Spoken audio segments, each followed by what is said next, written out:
पहाड़ी यानी मौत का घर। भैरवगढ़ गांव तक पहुंचने का रास्ता बेहद दुर्गम था। लगभग 24 घंटे घने तूफान और तेज हवाओं की वजह से वहां के वीराने माहौल की कहानियां लोगों के दिलों को दहला देती थी। ऐसे बहुत कम लोग थे जो भैरवगढ़ गांव तक जाने की हिम्मत करते थे। लोगों का कहना था कि इस गांव के आसपास बुरी आत्माओं का साया मंडराता है। गांव के रहने वाले लोगों ने वैसे तो अपनी आंखों से किसी बुरी आत्मा या साये को नहीं देखा था, लेकिन गांव का बच्चा बच्चा इस बात को महसूस कर सकता था कि गांव के ऊपर कोई तो खौफनाक साया मंडरा रहा है। और उसकी वजह ये थी कि उस गांव में जैसे ही कोई लड़का 18 साल का होता, उसके 18वें जन्मदिन की रात ठीक 12 बजे अकस्मात उसकी मौत हो जाती।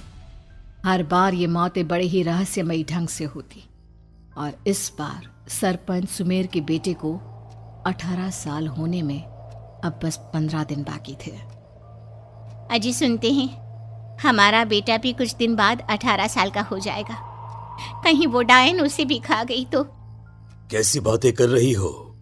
जब वो इस गांव में ही नहीं है तो कोई भी डायन या बुरा साया उसका कैसे कुछ बिगाड़ सकता है? उसे कुछ नहीं होगा। हाँ जानती हूँ, आपने उसे पढ़ाई के बहाने इस गांव से बाहर निकाल शहर भेज दिया है, लेकिन ये भी तो सच है ना कि वो बार बार यहाँ आने की जिद करता रहता है। वो चाहे कितनी भी जिद कर ले जानकी, पर मैं उसे इस गांव में कभी वापस नहीं आने दूंगा। मैं नहीं चाहता कि गांव के दूसरे लड़कों की तरह मेरे बेटे की भी अजीबोगरीब ढंग से मौत हो जाए। कभी कभी तो लगता है कि हम सब गांव वालों को हिम्मत करके अपने गांव को इस बुरी आत्मा से छुड़वा लेना चाहिए। लेकिन कौन जानता है आखिर वो खतरनाक साया किसका है? वो काली आत्मा कौन है जो रातों रात हमारे गांव के लड़कों को निगल जाती है?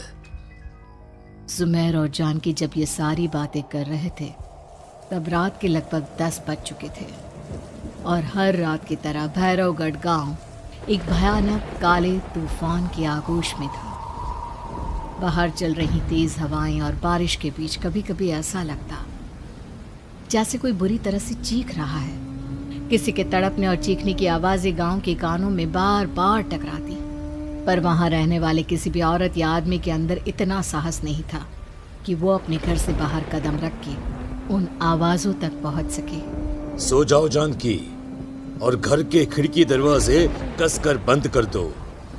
अब जानकी सब खिड़कियां ठीक से बंद करने ही लगती है कि तभी उसे अपने घर के दरवाजे पर जोर जोर से खटखटाने की आवाजें सुनाई देती है।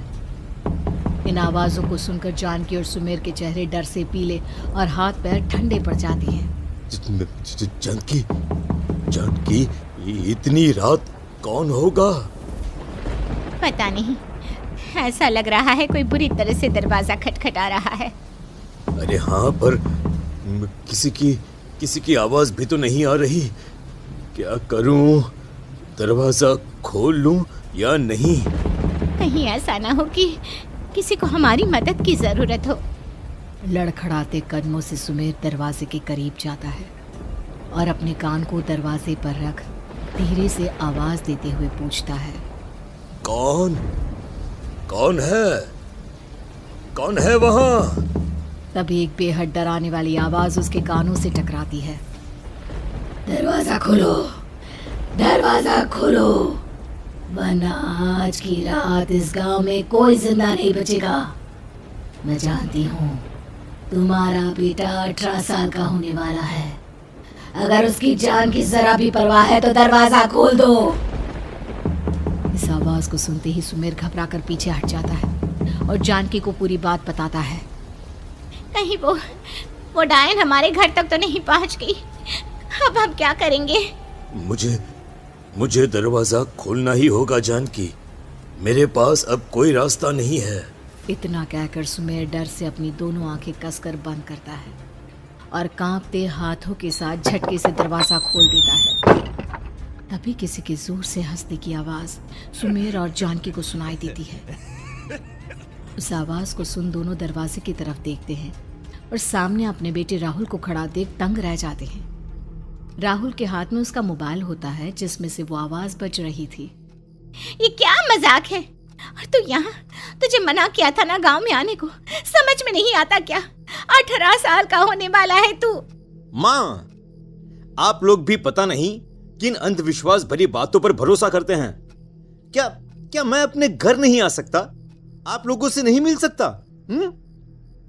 देख बेटा, हमने तुझे किसी वजह से ही इस गांव से दूर रखा था और यहां आकर तूने अच्छा नहीं किया। चल चल चल, मैं तुझे अभी के अभी वापस शहर छोड़कर आता हूं। ओफो पापा, आप बेकार की बातों से परेशान हो रहे हैं। बाहर इतना तेज अंधड़ तूफान चल रहा है, कहीं जाने की जरूरत नहीं है। मैं बस आप लोगों से मिलने आया हूं, कुछ दिन रहकर चला जाऊंगा। दिमाग खराब हो गया है इस लड़के का, नहीं जानता कि इस गांव में ये सुरक्षित नहीं है। किसने कहा था तुझे यहाँ आने को? ये आवाजें सुन, बाहर से जो आवाजें आ रही है तुझे सुनाई नहीं देती क्या? अरे माँ, जब जोर से तूफान चलता है, तेज हवाएं चलती हैं, तो इसी तरह की आवाजें आती हैं। ये बहुत नॉर्मल है माँ। नॉर्मल होगी तेरे लिए बेटा। 4 दिन शहर में पढ़कर आया है तो अपने माँ बाप की बात नहीं मान सकता। माँ, मुझे अभी बहुत जोरों से भूख लगी है, पहले कुछ खिला दो, और रात भी बहुत हो गई है। हम इस बारे में कल बात करते हैं, ठीक है? राहुल के वापस आ जाने से जानकी और सुमेर की आंखों की नींद उड़ गई थी। खाना खाने के बाद राहुल तो अपने बिस्तर पर जाकर सो गया, लेकिन जानकी और सुमेर पूरी रात उसके कमरे के बाहर पहरेदारी करते रहे। उन्हें पल पल इसी बात का डर था कि कहीं उनके बेटे को कुछ हो ना जाए। रात बीतती है, सुबह का सूरज निकलता है। अब जैसे ही वो राहुल को नींद से जागते देखते हैं तो उन दोनों के दिल को सुकून मिलता है। अरे माँ, पापा, आप अभी तक यहीं बैठे हैं? क्या पूरी रात सोए नहीं? जिनकी जवान बेटी की जान को खतरा हो, उन माँ बाप को नींद नहीं आती बेटा। बेटा, अब तो वापस शहर चला जा। देखो माँ, मैं किसी जरूरी काम से इस गांव में आया हूं, और वो काम पूरा होने के बाद मैं खुद यहां से चला जाऊंगा। काम? गांव में तेरा क्या काम है? पापा, मैं बचपन से ही इस गांव के बारे में बेहद डरावने किस्से सुनते आया हूं, इसीलिए अब मैं उन्हीं किस्सों के ऊपर डॉक्यूमेंट्री फिल्म बनाऊंगा। रिसर्च करना चाहता हूं कि आखिर सच्चाई है क्या। हे भगवान, लो जी, सुन लिया, और भेजो इसे पढ़ने के लिए शहर। मैंने आपसे पहले ही कहा था, मेरी बहन के पास दूसरे गांव भेज दो। ना ये शहर जाता और ना उल जुलूल की बात इसके दिमाग में आती। जानकी और सुमेर राहुल को समझाने की बहुत कोशिश करते हैं, पर वो किसी की बात नहीं सुनता और अपना कैमरा लेकर गांव की पास वाली काली पहाड़ी की तरफ निकल जाता है। अब राहुल जैसे ही काली पहाड़ी पर पहुंचता है, उसकी नजर पहाड़ी के ठीक बीचों बीच बनी एक पुरानी झोपड़ी पर पड़ती है। यहाँ भी कोई रहता है क्या? ये इंटरेस्टिंग होगा।